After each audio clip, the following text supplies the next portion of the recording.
Hello दोस्तों, आपका स्वागत है संपादकीय हिंदी डिक्टेशन में। इसी तरह के डेली नए और सबसे पहले वीडियो के लिए मेरे चैनल को लाइक करें, शेयर करें और सब्सक्राइब करें। बेल आइकन पर क्लिक करें ताकि हमारे वीडियो के नोटिफिकेशन आपको सबसे पहले मिल जाए। डिक्टेशन 5 सेकंड में स्टार्ट होगा।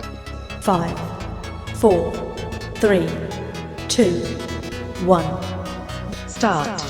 टीकाकरण की धीमी रफ्तार गंभीर चिंता की बात है। महामारी पर काबू पाने के लिए जांच, इलाज और संपर्कों का पता लगाने से भी ज्यादा टीकाकरण को सबसे महत्वपूर्ण उपाय माना गया। लेकिन इस काम में ही सबसे ज्यादा मुश्किलें आ रही हैं। समय से टीकों की आपूर्ति नहीं होने से कई राज्यों को अपने यहाँ टीकाकरण केंद्र बंद करने को मजबूर होना पड़ रहा है। कई राज्यों के स्वास्थ्य मंत्री टीकों के लिए गुहार लगा रहे हैं। यह बिल्कुल वैसी स्थिति बन गई है जैसे पिछले दिनों ऑक्सीजन संकट के दौरान देखने को मिली थी। गौरतलब है कि महामारी जिस प्रकृति की है उसे देखते हुए जल्द से जल्द सबको टीके चाहिए। हालांकि केंद्र सरकार के दावों में कहीं कोई कमी नहीं है। सरकार लगातार कह रही है कि टीके पर्याप्त हैं, राज्यों को पर्याप्त आपूर्ति हो रही है और इसी साल के अंत तक देश की बड़ी आबादी का टीकाकरण कर दिया जाएगा।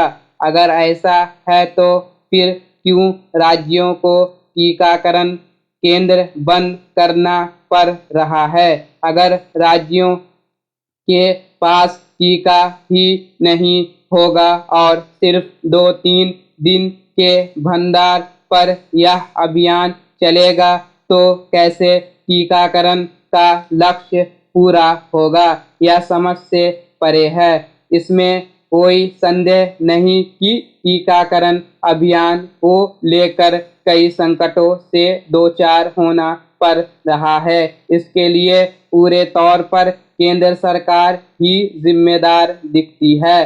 देश में टीकाकरण की नीति और उस पर अमल तक के मामले में आए दिन जिस तरह के फैसले देखने को मिल रहे हैं उससे लगता है कि इस मिशन की तैयारियों में भारी खामियां रही। टीका निर्माता कंपनियों की कमी, उनका रुख, उत्पादन क्षमता, कीमत को लेकर मोल भाव के हालात जैसे तमाम कारण हैं जो इस अभियान में बाधा बने। टीकों की खरीद और मोल भाव को लेकर राज्यों को अलग जूझना पड़ रहा है, जबकि पिछले एक साल से सरकार को यह पता था कि आने वाले वक्त देश में बड़ा टीका अभियान चलाना पड़ेगा। लेकिन टीका आ जाने के बाद भी सरकार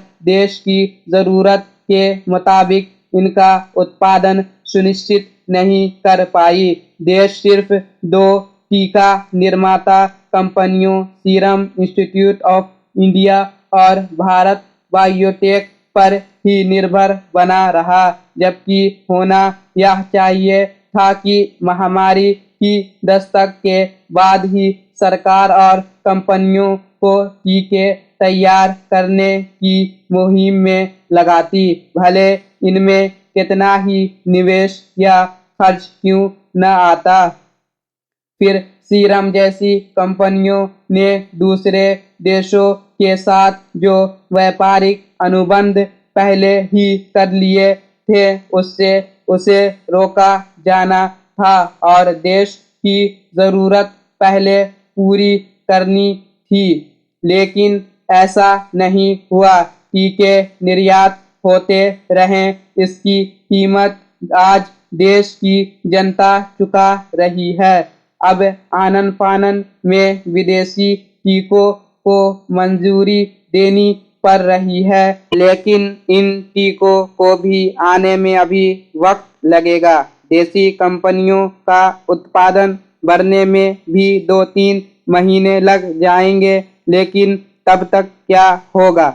इधर 18 से 44 साल के वयस्कों के लिए भी मांग अचानक बढ़ गई। इसका नतीजा यह हुआ कि अब ना तो वयस्कों को ही टीके लग पा रहे हैं और ना ही 44 साल से ऊपर वालों के टीकाकरण का काम तरीके से चल रहा है। लोग रोजाना कतारों में धक्के खा रहे हैं। जिससे टीके की पहली खुराक लग गई है, उसे दूसरी के लिए चक्कर लगाने पड़ रहे हैं। यह स्थिति एक लचर और लापरवाह व्यवस्था का परिचायक है। जाहिर है आकलन के हर स्तर पर हम कमजोर रहें। क्या ऐसे में साल के अंत तक टीकाकरण का लक्ष्य हासिल हो पाएगा? Stop. Thanks for watching. Please like, share or subscribe.